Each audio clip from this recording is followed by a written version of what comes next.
राजा ने सबसे उत्तम महिला को रानी बनाने के लिए 3 उम्मीदवारों की शारीरिक सुंदरता की परीक्षा लेने के लिए भारी खर्च कर एक शुद्ध सोने का सांचा तैयार करवाया। वे हैं साओ पाउलो की नायिका अन्ना, मिस्र की सुंदर महिला मिया और इस्तांबुल की सुंदर राजकुमारी लिसा। लेकिन चूंकि तीनों राजकुमारियां अप्सरा जैसी सुंदर थीं, इससे राजा को निर्णय लेने में कठिनाई हुई। समाधान न पाकर उसने तीनों की परीक्षा लेने के लिए सांचा लाने का फैसला किया। सांचे का आकार सबसे उत्तम शरीर की अनुपात दर्शाता है। इतना ही नहीं, उसमें 108 घंटे भी लगे हुए थे। यदि परीक्षा के दौरान किसी ने घंटियां बजाई तो वह व्यक्ति निर्दयता से बाहर हो जाएगा। लेकिन राजा को यह बिल्कुल उम्मीद नहीं थी कि ये राजकुमारियां अपने अपने देशों में बेहद चुनी बेचुनी सुंदरियां थीं, जिनका बचपन से ही शरीर पर कड़ा नियंत्रण रहा था। तीनों ने आसानी से सांचे की परीक्षा पास कर ली। लेकिन रानी बनने के लिए केवल बाहरी सुंदरता पर्याप्त नहीं है, उसमें अद्वितीय बुद्धि भी होनी चाहिए। यह कहते हुए राजा ने दूसरी परीक्षा शुरू की। उसने प्रधानमंत्री से एक बेहद कठिन सवाल पूछने के लिए कहा। यह देखकर हैरानी हुई कि तीनों राजकुमारियां न केवल सुंदर थीं, बल्कि उनकी बुद्धि भी अद्वितीय थी। प्रधानमंत्री के सवालों का सामना करते हुए तीनों ने तुरंत ही धारा प्रवाह जवाब दिए, यहाँ तक कि वे विभिन्न दृष्टिकोणों से भी उत्तर देने में सक्षम थी। विवश होकर राजा ने तीसरी परीक्षा शुरू करने का फैसला किया। उन्होंने लोगों से एक मेज लाने और उस पर 3 गिलास शराब भरने का आदेश दिया। फिर उन्होंने तीनों राजकुमारियों से कहा कि उनमें से एक गिलास में जहर है और रानी बनने के लिए असाधारण साहस और भाग्य की भी आवश्यकता है। यह कहने के बाद उन्होंने 3 कैदियों को उदाहरण के रूप में लाने का आदेश दिया। जैसे ही उनमें से एक ने शराब पी, वह तुरंत ही झट से मर गया। यह देख लिसा राजकुमारी का चेहरा डर से सफेद पड़ गया। तीनों की प्रतिक्रिया देने से पहले ही राजा ने सिपाहियों को आदेश दिया कि वे उनकी आंखों पर काली पट्टी बांध दें, फिर 3 नए गिलास में शराब भरकर उनकी जगह आपस में बदल दें। ये सब करने के बाद उन्होंने तीनों की काली पट्टी हटा दी। इस समय राजा ने कहा कि वह किसी को मजबूर नहीं करेगा और अभी भी प्रतियोगिता से बाहर निकलने का समय है। यह सुनते ही मिस्र की राजकुमारी ने तुरंत हार मान ली, क्योंकि वह एक रानी की जगह के लिए अपनी जान नहीं खोना चाहती थी। अब प्रतियोगी के रूप में केवल अन्ना और लिसा राजकुमारियां बची थीं। दोनों ने हार मानने से इनकार कर दिया और प्रतिस्पर्धा जारी रखने का निर्णय लिया। लिसा राजकुमारी ने खुद को अधिक साहसी साबित करने के लिए पहले कदम उठाया और मेज के पास आई। हालांकि वह ऊंची रानी बनना चाहती थी, लेकिन ऐसी स्थिति का सामना करते हुए वह भ्रमित हो गई। काफी सोच विचार के बाद उसने अन्ना राजकुमारी को पहले पीने का निर्णय लिया। हालांकि अन्ना ने बिना डर के गिलास उठाया और एक ही घूंट में पी लिया। ये देखकर कि अन्ना पर जहर का कोई असर नहीं हुआ, लिसा राजकुमारी तुरंत पछता गई। अब जीवन और मृत्यु का फैसला पल में था। शराब का गिलास उठाने के बाद भी उसने पीने का साहस नहीं किया और आखिरकार हार मान ली। और भाग्य से जीतने वाली अन्ना राजकुमारी ने सबकी चौंकाने वाली निगाहों के सामने दूसरा गिलास भी एक ही घूंट में पी लिया। जब तक लोग प्रतिक्रिया कर पाते, उसने तीसरा गिलास भी पी लिया और सभी यह देखकर हैरान हो गए। असल में बुद्धिमान अन्ना राजकुमारी ने पहले ही सब कुछ समझ लिया था। उसने सोचा कि ऐसा दयालु राजा निर्दोष लोगों को इस तरह मरने नहीं देगा और उसने नकली मर चुके कैदियों को उठने के लिए कहा। और वास्तव में ऐसा ही हुआ। राजा के आदेश पर जमीन पर पड़े कैदी सुरक्षित रूप से उठ खड़े हुए। राजा अन्ना राजकुमारी के प्रदर्शन से अत्यंत संतुष्ट हुआ और वहीं उसे विधिवत महारानी के रूप में घोषित कर दिया। लेकिन राजा की कल्पना से भी परे था कि हजारों में चुनकर लाई गई यह रानी कुछ ही दिनों में उसे ऐसा खुला धोखा देगी कि उसकी बेवकूफी सबको दिखने लगे। वह भी बगदाद के इतिहास में पहले राजा बनेंगे जिनके सिर पर खुलेआम बेवफाई की हरी घास उगी होगी। सुंदर रानी ने राजा को धोखा दिया, जिससे नाराज राजा ने उसे दासों को दे दिया। दरअसल अन्ना राजकुमारी का दल रास्ते में डाकुओं के हमले का शिकार हो गया था। डाकुओं के सरदार ने एक नजर में ही विदेशी सुंदरता वाली राजकुमारी को पसंद कर लिया और उसे अपहरण कर अपने किले की रानी बनाने का इरादा किया। अच्छी बात यह रही कि एक नौकरानी बच गई और उसे गश्त कर रहे नाइट कैप्टन निक ने पाया और उसे अन्ना राजकुमारी के अपहरण की खबर मिली। फिर उसने तुरंत नाइट दल को लेकर पीछा करना शुरू किया। लंबी यात्रा के बाद उन्होंने आखिरकार डाकुओं का निशान देखा। निक ने तुरंत सभी को हमले का आदेश दिया। डाकुओं ने विरोध करने की कोशिश की, लेकिन उनकी बिखरी हुई सेना कहां पेशेवर सैनिकों का मुकाबला कर पाती। थोड़ी ही देर में वे हार कर बुरी तरह भाग गए। कुछ गड़बड़ देख डाकुओं का सरदार अन्ना राजकुमारी को लेकर तुरंत भाग गया और एक मुश्किल स्थान पर छिप गया। निक और अन्य लोग सिर्फ पहाड़ी की तलहटी तक ही पहुंच सके। अन्वेषण के बाद उन्होंने देखा कि यहाँ की भूगोल बहुत मुश्किल है और अगर जबरदस्ती हमला किया जाए तो कम से कम आधे लोग मारे जाएंगे। अपने सैनिकों की जान बचाने के लिए निक अकेले ही बातचीत करने गया और डाकुओं के सरदार से अन्ना राजकुमारी को रिहा करने की मांग की। डाकुओं का सरदार भी बड़ा चालाक था। उसने निक को प्रस्ताव दिया कि वह 100 भेड़ों के बदले अन्ना को वापस खरीद सकता है। जब निक संकोच कर रहा था, डाकुओं के सरदार ने उसे माल को पहले जांचने की अनुमति दी। फिर केवल एक नजर में ही निक राजकुमारी की अद्वितीय सुंदरता से आकर्षित हो गया। उन्होंने तुरंत ही सौदे के लिए सहमति दी।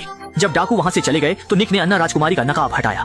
वह पल भर में राजकुमारी के प्रेम में डूब गया और राजकुमारी भी उसी तरह इस आकर्षक योद्धा कप्तान पर दिल हार बैठी। जल्द ही दोनों ने अंधेरे गुफा में अकल्पनीय चीजें कर दी।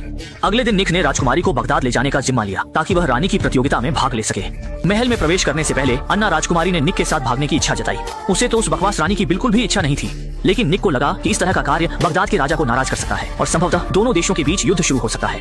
समग्र स्थिति को ध्यान में रखते हुए दोनों को बलिदान देना पड़ा। निक चाहकर भी मजबूर था। वह अपनी प्यारी को बस बेबस होकर महल में जाते हुए देखता रहा।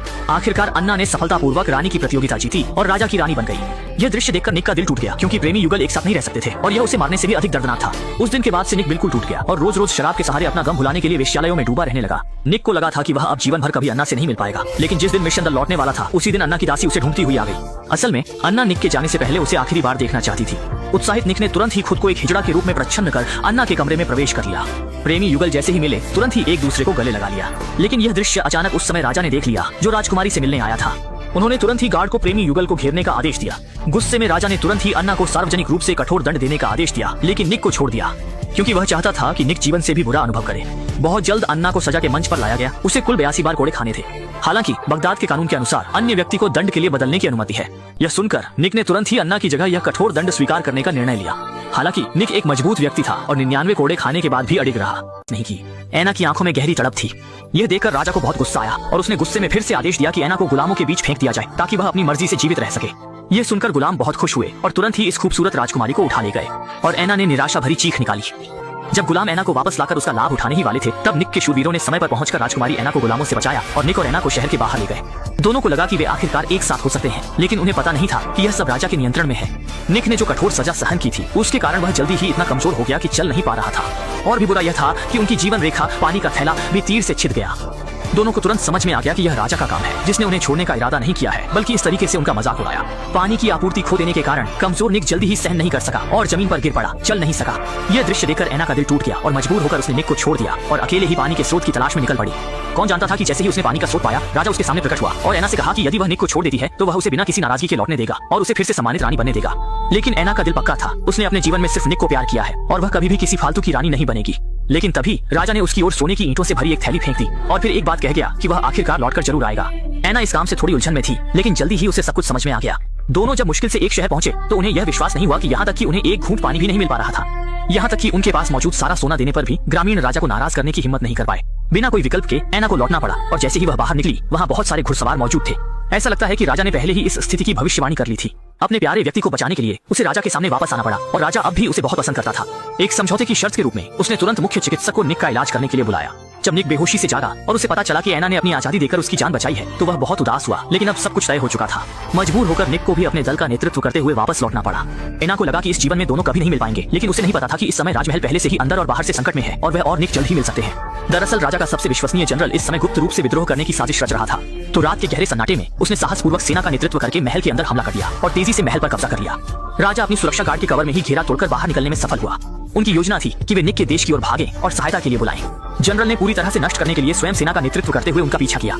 भागते समय ऐना गलती से खाई में गिर गई, लेकिन सौभाग्य से उसे दो बूढ़ों ने बचा लिया। इस समय ऐना और देरी नहीं कर सकती थी, इसलिए उसने उन दोनों से एक घोड़ा उधार लिया। कई घंटों की लंबी यात्रा के बाद वह अंततः निक के पास पहुंच गई। ऐना चाहती थी कि निक राजा की मदद के लिए सेना भेजे, क्योंकि हालांकि राजा अक्सर प्रेमियों को अलग करता था, लेकिन वह मूल रूप से एक अच्छा राजा था। निक ने यह सुनते ही तुरंत अपनी शूरवीर टोली के साथ सहायता के लिए लौटने का निर्णय लिया। साहसी और वीरता से लड़ते हुए उन्होंने जल्दी ही विद्रोही सेना को हराया और निक ने व्यक्तिगत रूप से जनरल को समाप्त कर दिया। राजा यह जानकर बहुत भावुक हुआ और अपने पिछले व्यवहार के लिए दोनों से माफी मांगी। मुआवजे के रूप में उन्हें एक साथ रहने की अनुमति दी। दोनों ने अनेक कठिनाइयों का सामना किया और अंत में प्रेमी युगल के रूप में एकजुट हुए और इसके साथ ही फिल्म समाप्त होती है।